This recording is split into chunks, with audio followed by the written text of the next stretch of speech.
went down to Sydney, studied at NIDA, but I was young at the time, hated Sydney at the time. Yeah. I was doing a long distance relationship at the time. Like, it was just messy. Loved the study, hated where I was in life. Yeah, the timing of everything didn't work quite at that point I had no confidence in myself to do anything. So even though I loved the study, I was getting amazing feedback. I had incredible tutors that were just like I had some amazing tutors that gave me the most incredible feedback saying, like, you've got this. Like, if you push, you're great. And I'm like, I can hear them, but I can't feel it. And when you can't feel it, it's like saying to someone, like, the idea of going for a marathon, right? The idea of it is great. But if you have no passion and no heart to run, you are never going to do it. Yeah, well, it's connecting those two things together is what really acting's all about as well. Like, actually being truthful to the characters and connecting within you through what you're trying to do and playing that on screen. But yeah, so I had the disconnect there. It was like my heart and everything that I yearned for in terms of entertainment, acting, creating, everything, wanted it, but my head was like, you're not good enough. This is not good enough. You're not going to make it, that kind of thing. So it was a complete disconnect. Yeah. I ended up falling up, like, relationship fell apart. I fell apart. I went back to Brisbane and rebuilt myself, both mentally, physically, emotionally, everything. And it took years and it took time. And I ended up getting into group fitness that way. And it was the biggest blessing in the world. Because people who meet me now, I come off as a very friendly extrovert. I can talk to anybody, anytime, etc. If you met me back then, I was petrified to jump on a stage in front of people. Yeah.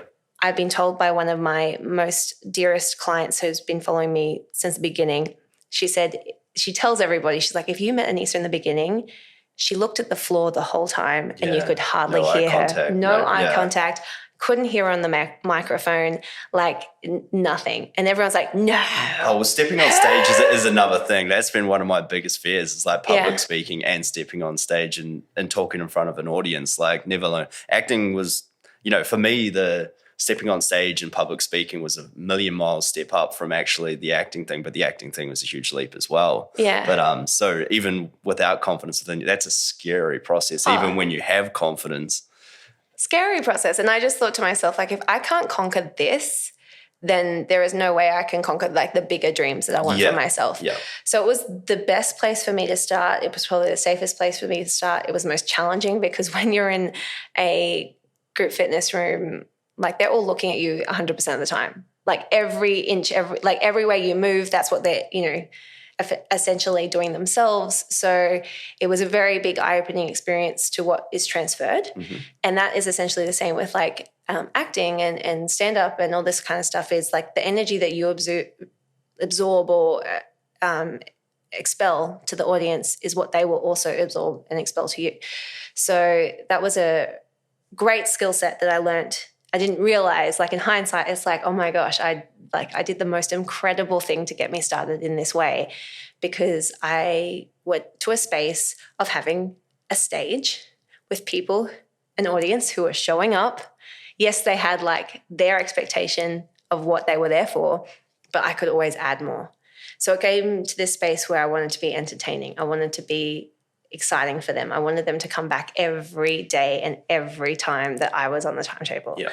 And it took, like, time and years and sweat and tears and all that kind of stuff. But it got to a space where I was wanted and my classes were packing out and my clients were telling other friends to come and other friends to come. And it was just this incredible experience, to the point where I got a comment once, I got 2 comments from some clients saying, because I was just constantly trying to make them laugh, because my experience in terms of the fitness and health industry was very different, because I came from a background of being an overweight teenager, struggling through that. I remember going to the gym and just being like, I'm going to stand at the back of the room and I hope that fitness instructor doesn't look me at all. Yeah. Like, I'm invisible.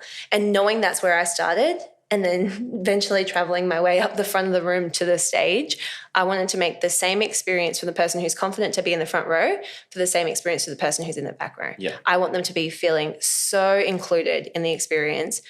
And through that, I found comedy.